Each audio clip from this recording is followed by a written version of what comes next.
I'm Jeff Murphy from Boston University Alumni Relations, and I'm your host for an interview series showcasing the career paths of our most interesting and accomplished alumni.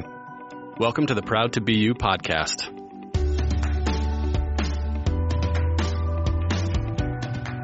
Today, it's my pleasure to welcome our very first guest interviewer on Proud to Be You, my colleague in the Alumni Relations Office and fellow BU alum, Corinne Tramuta. Corinne, I know you've been closely following the career of our guest today, so I'm really glad you were willing to take the lead on this episode. Thanks so much for having me, Jeff. And yes, I'm thrilled to welcome today's guest, best-selling author, health coach, podcaster, and Ayurveda expert, Sahara Rose. Sahara graduated from BU's College of Arts and Sciences in 2013 with a degree in international relations. In just 5 years since then, Sahara has authored 2 books and built a brand across her blog, podcast, and social media platforms centered on healing the mind and body through Ayurveda, the world's oldest health system. She sat down with me to talk about how she transformed this personal passion of hers into entrepreneurial success. Sahara, thank you so much for being here today and chatting with me. I'm a total fan. I've been listening to your podcast for about a year. You're based in Southern California, right? San Diego? In Los Angeles. Los Angeles. How long has it been since you've been back to Boston or back to campus? Yeah, so I grew up actually in the Boston area. I grew up in Newton and I went to Newton South High School. And when I graduated, I was like, I don't want to live in Boston. Like, I grew up here. Like, I want to have space for my family. So I actually went to school in DC for the first year and a half. And I was really interested in international human rights, especially for children's advocacy. So I thought DC is a good place for that. But then, like, my first year, it was just getting used to college. Like, you don't really have anything to compare it to. But then the second year, the first half of my sophomore year, I was just realizing it wasn't the right place for me. It was a smaller school. It was very cliquey. Everyone kind of knew each other, would gossip about each other. And I was friends with a lot of the international community. And it was just a lot of people who would go to Europe for the weekend. And I don't know, I just didn't really feel like this was the college experience that I wanted. But at the same time, I didn't really know what other options. So my cousin had gone to BU for the English language program earlier, and she was living in Boston, and then she ended up going to Northeastern, and she said, well, why don't you come to Boston for a semester and just, spend a semester with me and near your family and just try it out. And there's a very, very big international community in Boston, even bigger than in DC, actually, especially with students.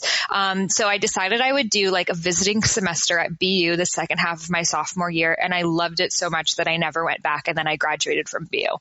So, you speak about how much you loved it here. Can you tell us a little bit about what your experience was like? Where did you live? What were your favorite spots? Things, just explain your life a little bit when you were here.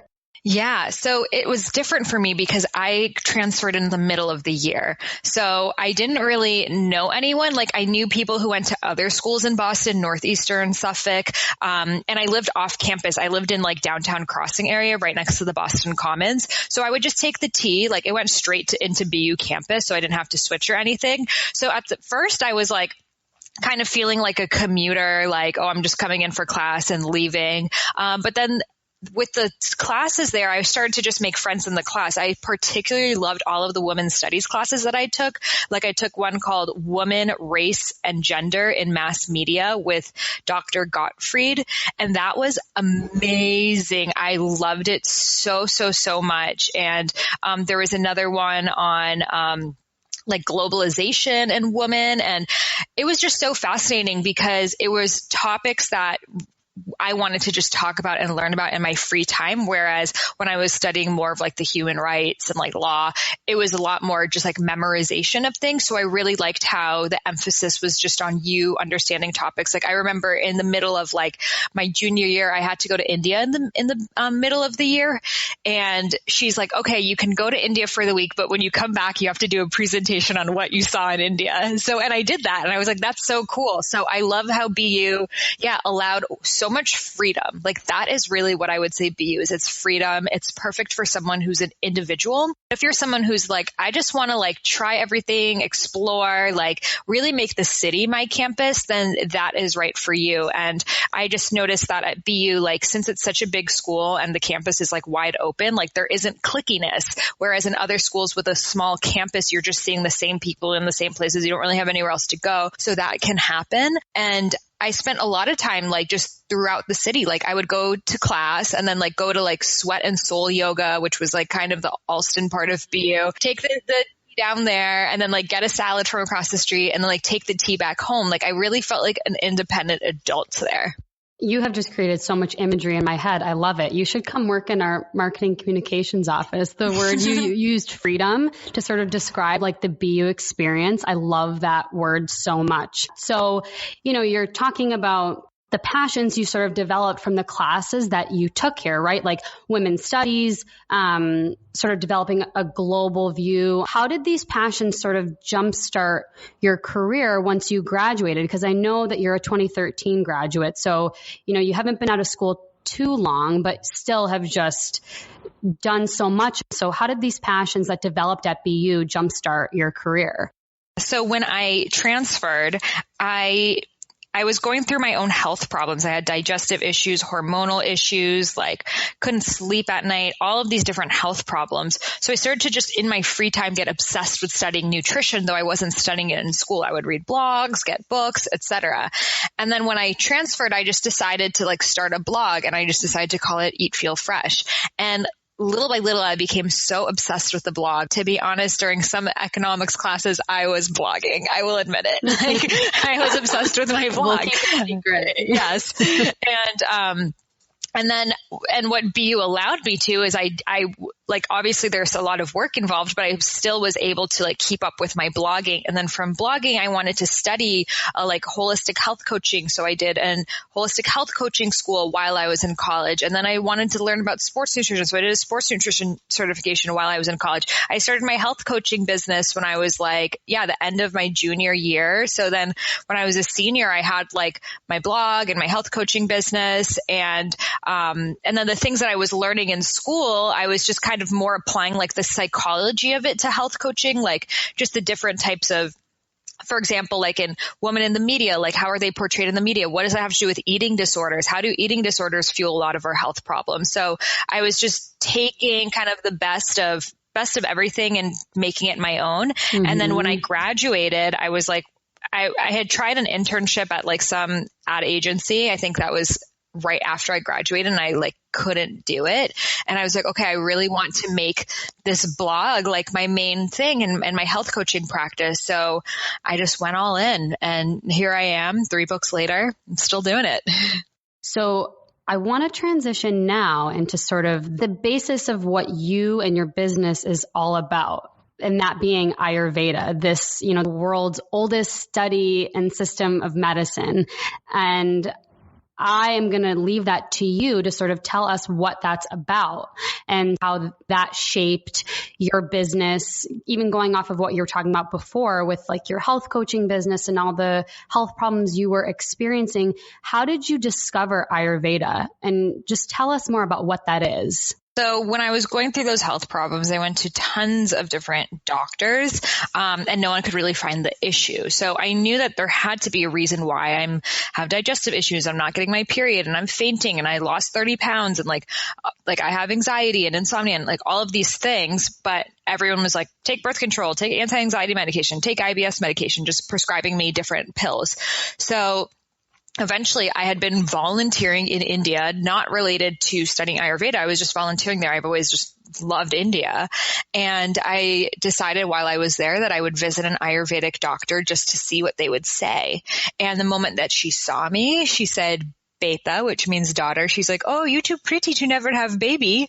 And she knew that I was infertile at the time. My body had gone to perimenopause. I was at risk of osteoporosis and Alzheimer's because I wasn't getting any nutrients in my system because of how bad my digestion had gotten. So I wanted to obviously heal myself, but at the same time, a lot of her practices and the Ayurveda practices are really old school. A lot of animal products like ghee and milk and cheese, a lot of just rice and lentils. It's pretty much just like Indian food for the rest of your life, and lots of spices and herbs that don't exist in the US. So I'm like, okay, well, I'm definitely not going to be able to follow this forever, but I really love the wisdom of Ayurveda. Ayurveda is the world's oldest health system. It originated in ancient India over 5,000 years ago, and it's the health system that all others are based off of: herbology, Western medicine, Chinese medicine. So it's very, very holistic, and it looks at the bio individual. It looks at your mind. It looks at your body, looks at your personality, and it creates essentially an archetype for you. And that archetype is called a dosha, an energy type. So we all have our specific array of these 3 doshas, these 3 energy types in varying amounts. So what I was experiencing is called a vata imbalance, an air imbalance. I had too much air in my body, which is bloating, gas, constipation, dry skin, dry hair, feeling cold all the time, your period literally drying up and eventually stopping, hair falling, and then air in my mind, which is anxiety, unable to settle on one thing, feeling restless, unable to sleep, just invariable. So the moment that I found out about that, for the first time, I felt so understood, like, oh my God, there's a system out there that totally gets what I'm going through. And I decided to just go all in and study it. So I started to travel to India while I was in BU still. And then when I graduated, I moved to India and I studied Ayurveda full time. And that's when I started to write my first book called Eat Right for Your Mind Body Type, which was infusing Ayurveda with Western modern nutritional science. And then from there, I got hired by Penguin Random House to write the official Idiot's Guide to Ayurveda, which went on to become the best-selling Ayurveda book ever. And then now my new book, Eat, Feel Fresh, is really my approach to Ayurveda, the modern approach, making it more alkaline, making it work for different types of food. So it's not just Indian food. And that book has done amazingly. It came out like a month and something ago, and it's done so well because people really want to know about Ayurveda, but they've also shied away from it because it's been confusing, or the ingredients have been like, really just only Indian food. And they want to see, how can I have Mexican food and Thai food and Vietnamese food and still eat healthy and still eat right for my mind body type. So that's what I do. And I have a podcast called Highest Self Podcast, where we discuss what makes you your highest self. So I interview people like Deepak Chopra and Kino Yoga and some of the biggest people, as well as just regular people, and talk to them about what makes them their highest selves, and then also share my own solo casts on just inspiration and getting things done and relationships and purpose and all of these topics that, we think about, but maybe there hasn't really been like a young voice that you can relate to and understand that's talking to it. It's sort of been more of like that old school spiritual teacher. So I'm trying to make all of these things just more accessible for people. I have online programs. I help people create online businesses. I help people become more abundant. I help people turn their story into their brand and monetize it. Really everything that I've learned how to do on my own, I help people do. I want to talk about your book, your most recent book, Eat, Feel Fresh, that you mentioned. It truly is a work of art. I mean, it's not just a cookbook, right? It's a lookbook with stunning photos of India, of you, and these beautiful colors. And I want you to tell us sort of, the process of writing that and, finding a publisher and having that sort of build your brand. I really just feel like you said, the success that you've had over the last even month since it came out has just been incredible. So tell us a little bit about that. Yeah, I mean, really, I started to write that book when I was going through my health problems 7 years ago, because I was just looking for things I could eat that would not make my stomach in horrible pain. And then I would just start to cook in the kitchen. Like, okay, I'm going to try to make quinoa bread. I'm going to try to make like naan without wheat in it. I'm going to try this. I'm going to try that. And then over time, it just led to me really falling in love with cooking, which is something I was never interested in at all before. And I think every healer, the reason why they're in it, because they need the healing themselves. So once I started to cook, then I started to read blogs about it, make my own recipes. And eventually I went to culinary school for it here in Los Angeles. And And I really, from that day one, wanted to create a modern Ayurvedic cookbook. So once Idiot's Guide came out, I was like, okay, actually it was even before it came out. I was like, okay, I need to write this book because Idiot's Guide to Ayurveda is like the best book if you just want to learn everything there is to know about Ayurveda. But there are things in Ayurveda that don't make sense for today's time. Like in Ayurveda, they say no one should ever eat raw food. Well, that makes sense in India because you'll get sick if you eat raw food even today because of the parasites and bacteria in the soil. Or in Ayurveda, they say no one eat mushrooms. I was like, well, how does that make sense? Because in northern India, mushrooms are a huge part of their diet. So I really did a lot of research on that. And the reason why is because psychedelic mushrooms were growing in India. So when the British rule was, seizing over India for a century, they said, don't eat mushrooms because they're poisonous. You're going to fall asleep and you won't be able to wake up. Well, because of psychedelic mushrooms, they did not want people to ingest those because, maybe they'd realize how messed up it is that the British government is running their country. So, and then at the same time, there are poisonous mushrooms. If you just pick a mushroom you see growing on the street, like that is poisonous. So they just want to keep people safe. They said, no one eat mushrooms, but there are medicinal mushrooms and reishi and all these other ones.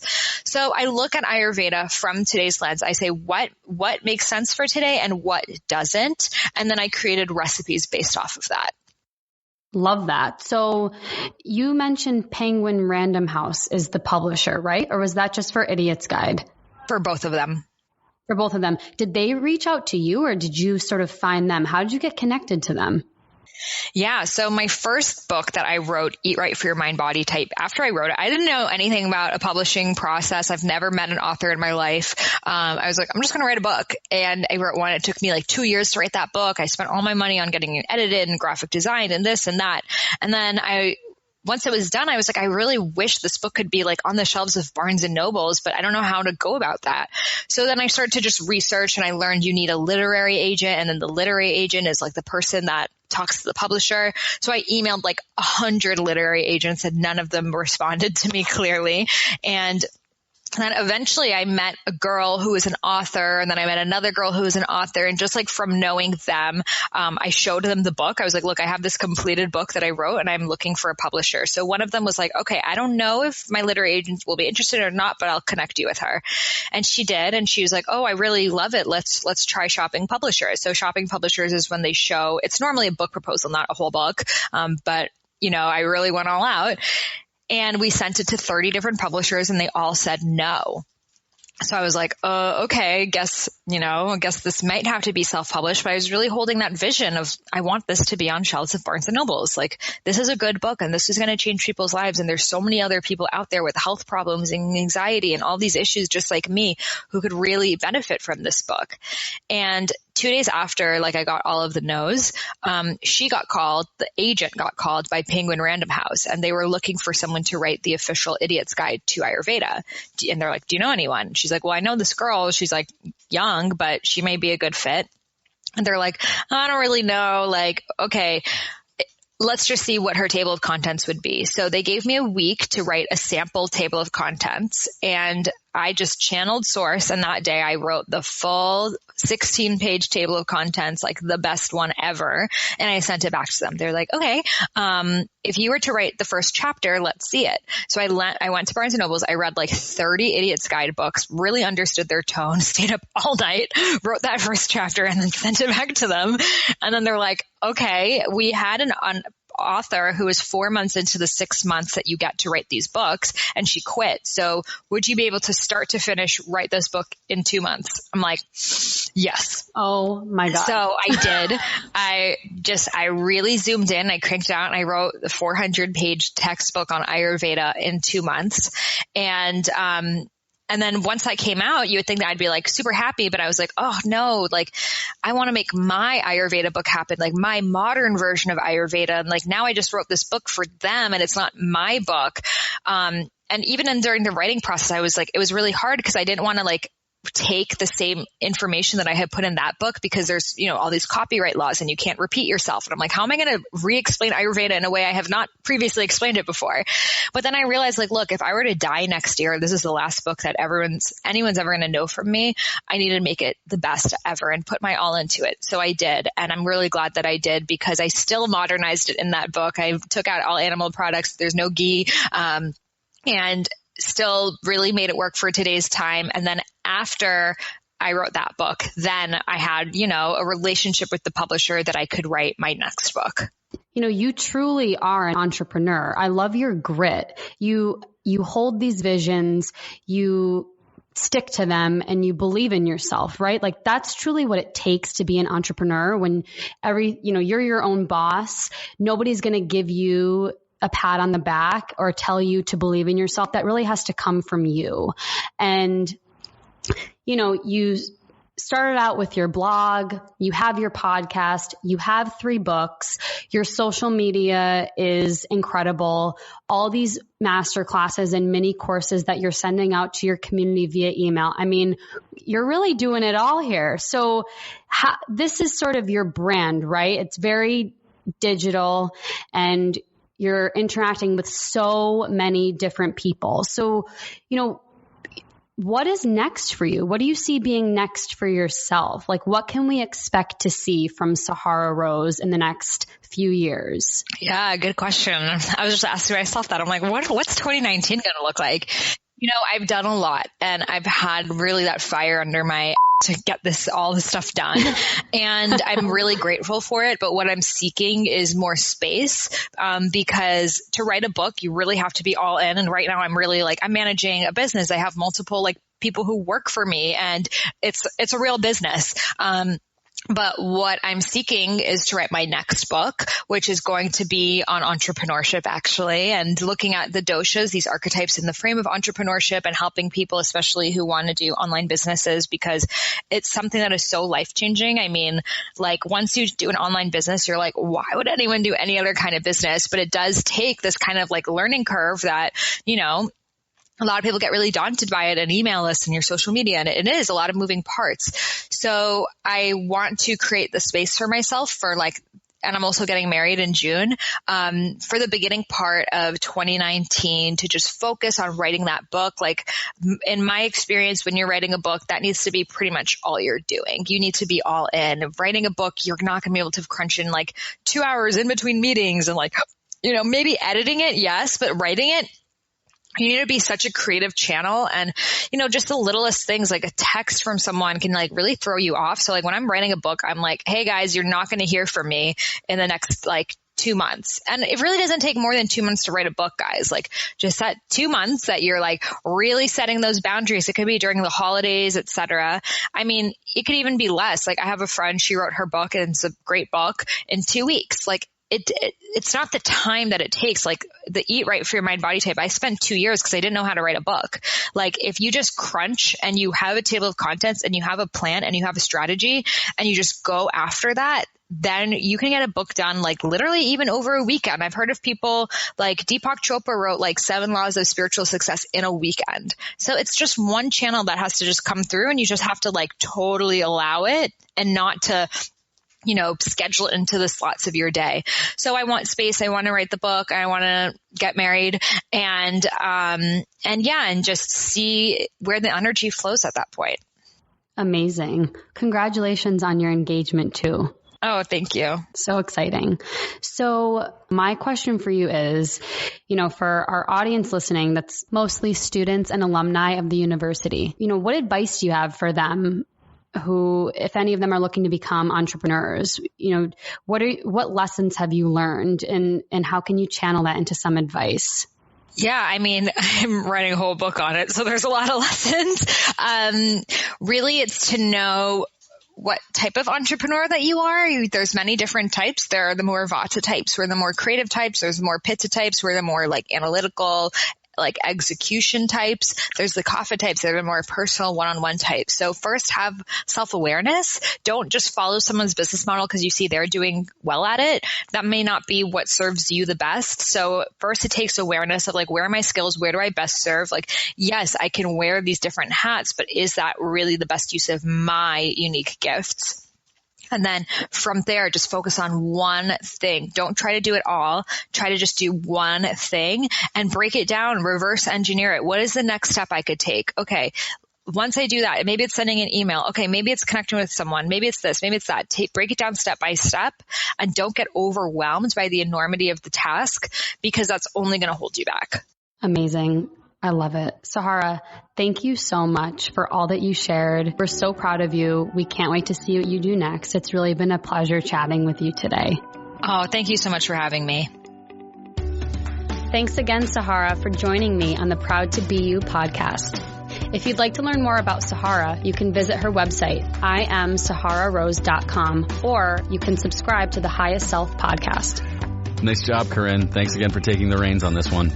We both want to thank all of you for listening to the Proud to Be You podcast. If you like what we're doing, please be sure to subscribe, rate, and review Proud to Be You wherever you download your episodes. I'm Jeff Murphy, and no matter where your path takes you, be proud to be you. The Proud to Be You podcast is produced by Boston University Alumni Relations.